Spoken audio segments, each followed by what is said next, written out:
Welcome to the Radiology Review Podcast, your on-the-go source for radiology education with your host, Dr. Matt Covington, a board-certified radiologist. Please follow the podcast on Twitter at RadRevPodcast. Send emails to theradiologyreview@gmail.com or visit the website theradiologyreview.com. Welcome back to the Radiology Review Podcast, your free on-the-go source for radiology board review. On this episode, I will discuss nuclear cardiology. This will be the first of a multi-part series on this topic. This topic has been requested by several listeners, and I agree that nuclear cardiology is really important for us to review because questions pertaining to nuclear cardiology could potentially show up on radiology board examinations during your nuclear medicine sections, as well as during your cardiac imaging sections. So any area that has potential overlap and could be tested in multiple areas, such as nuclear imaging of the heart, may be of particular importance for radiology board exams.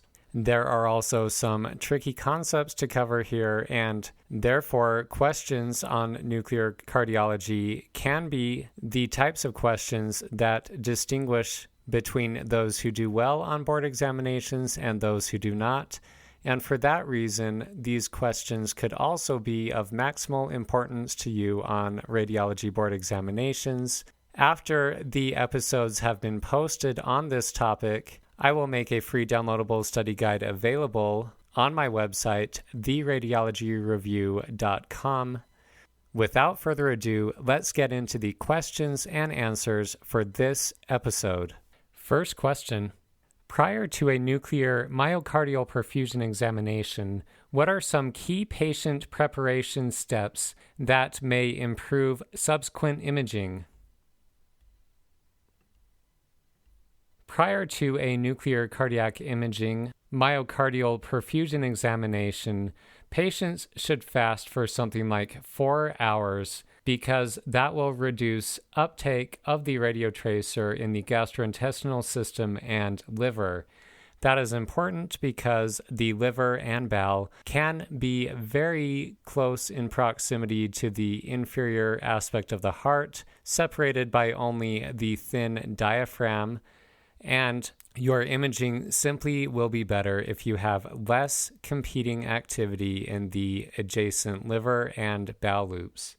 If possible, patients should also refrain from taking certain medications to include long-acting nitrates, calcium channel and beta blockers, as well as caffeine, as these may reduce sensitivity for detection of a perfusion defect, by which we evaluate for potential coronary artery stenosis.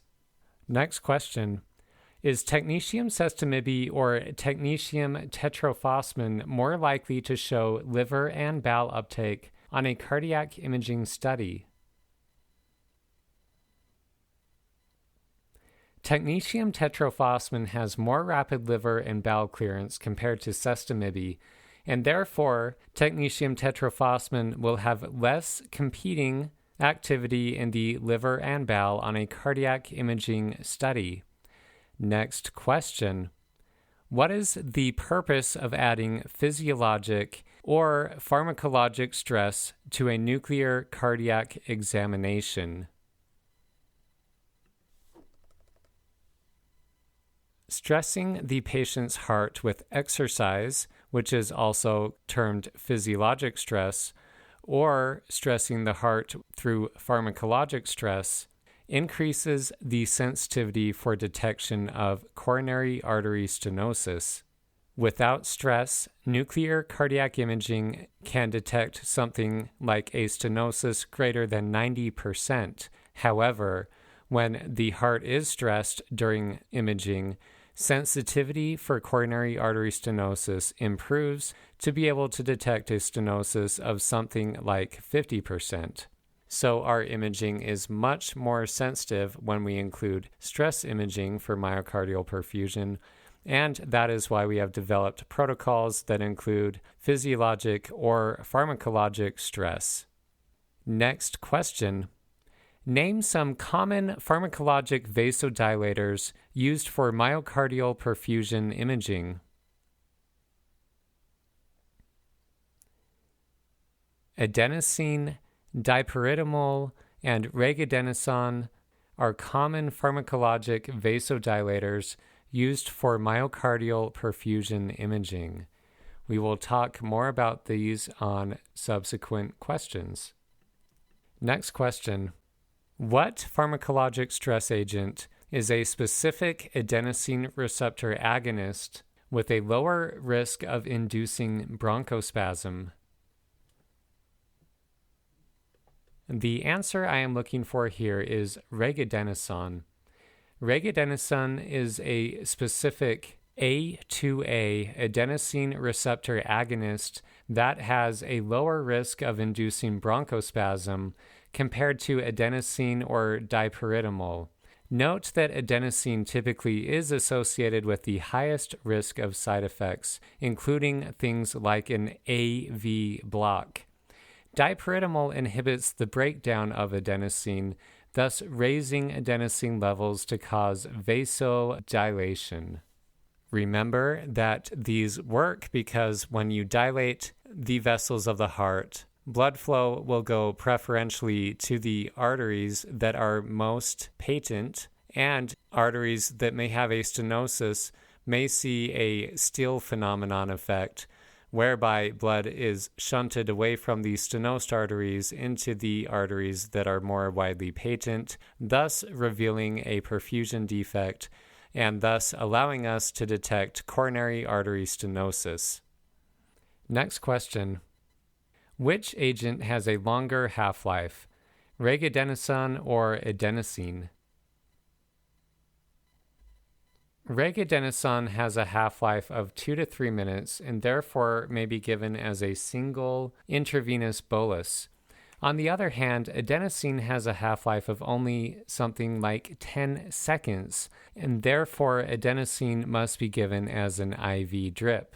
That is important to know because regadenoson will hang out for a lot longer in the body, so if there are bad side effects, you need to consider ways to reverse that agent. On the other hand, with adenosine, although potential side effects can be very serious, and adenosine simply has a higher rate of side effects, the half-life is so short that to reverse the effects, you simply stop the intravenous drip, and after a few seconds, symptoms should improve. Next, related question. Which agents can be given to reverse the effects of regadenoson and other pharmacologic vasodilators? Aminophylline is a reversal agent for regadenoson.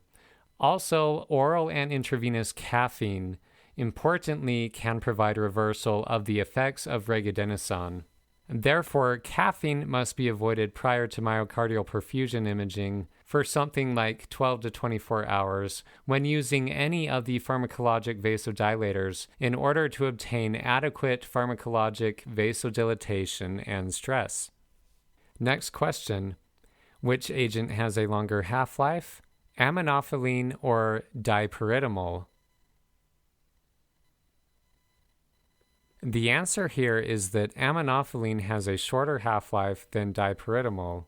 Therefore, when giving aminophylline to reverse the effects of dipyridamole, breakthrough symptoms can occur if the aminophylline wears off when the dipyridamole is still active in the body. And because breakthrough symptoms can occur, you must continue to monitor for breakthrough when using aminophylline as a reversal agent. Next question. Which pharmacologic agent increases stress by increasing heart rate and increase in myocardial contraction, as opposed to other agents that cause vasodilation? The answer I am looking for here is dobutamine. Dobutamine is a beta-1 agonist that can be used to induce stress for myocardial perfusion imaging. Dobutamine essentially causes an increase in heart rate and contractility that is very similar to exercise. And instead of causing direct coronary vasodilatation, as with adenosine, dipyridamole, and regadenoson, dobutamine works by increasing contractility and heart rate, therefore stressing the heart and allowing us to uncover areas of potential coronary artery stenosis. Next question. Which patients may be best suited for pharmacologic stress with dobutamine? Dobutamine may be considered for myocardial perfusion stress imaging in patients who cannot tolerate exercise, and particularly patients who may have COPD and or asthma, in order to avoid the risk of bronchospasm that does exist with the vasodilatory agents. Dobutamine can also be used in patients who have had caffeine intake within the past 12 hours. Note that dobutamine should not be used in patients on beta blockers, as this would prevent the beta-1 induced increase in heart rate and contractility that is necessary to induce stress. Next, during a 1-day myocardial perfusion scan is a higher dose of radiotracer administered during the stress or during the rest portion of the study. Typically, you would start with a rest portion of the study at lower dose. Subsequently, on a 1-day protocol, a much higher dose would need to be given to overwhelm the rest counts and now provide perfusion information under stress. A normal stress study effectively rules out significant coronary artery stenosis, so if stress is performed first and is normal, the rest portion of the study would not be necessary. On a 2-day protocol, therefore, you often would do stress imaging first and then only complete the rest portion of the imaging if the stress exam was abnormal. However, on a 1-day protocol, you often start with rest imaging and then proceed with stress imaging at a higher administered dose of the technetium radiopharmaceutical agent or potentially thallium, although that is not as commonly used. You could also use a PET agent for myocardial perfusion imaging, such as rubidium. We may discuss that in greater detail later. Basically, for a study with both stress and rest imaging, one either needs to wait about 4 half-lives for the radiotracer to decay from the first imaging study prior to performing the subsequent study to make sure that there is not contamination on the second imaging study from activity left over from the initial imaging. Alternatively, if one does not wish to wait 4 half-lives between examinations, one can simply administer a dose of something like 3 to 4 times higher dose for the second portion of the study compared to the dose administered during the first portion of the study, and this higher dose on the second portion of the study will essentially overwhelm and diminish any residual counts that may be still on board from the initial imaging portion of the exam. So, for example, with myocardial perfusion imaging on a 1-day protocol, the rest portion would be performed first at a much lower dose. Subsequently, the stress portion may be performed without waiting for that first radiotracer to decay if you give a much higher dose, something like 3 to 4 times higher dose for the second portion of the exam. That is an important concept to remember. I am going to end this episode right here. We have discussed some of the basic foundational concepts to understand myocardial perfusion imaging. On the next episode, we will talk about specific imaging manifestations of various disease states with myocardial perfusion imaging and thallium for evaluation of viability. I will end for now. Keep up the good work. Continue to study hard. Remember, you have to study really hard to succeed on radiology board exams. So prepare to succeed. I will catch you on the next episode. Content of this podcast is provided for informal educational purposes only for radiology trainees and radiologists. Medical practitioners, please make your own independent assessment before suggesting a diagnosis or recommending any course of treatment. This podcast should not be used for self-diagnosis or self-treatment and is not a substitute for independent professional medical care. Please consult your own physician regarding any diagnosis, imaging interpretation, or course of treatment.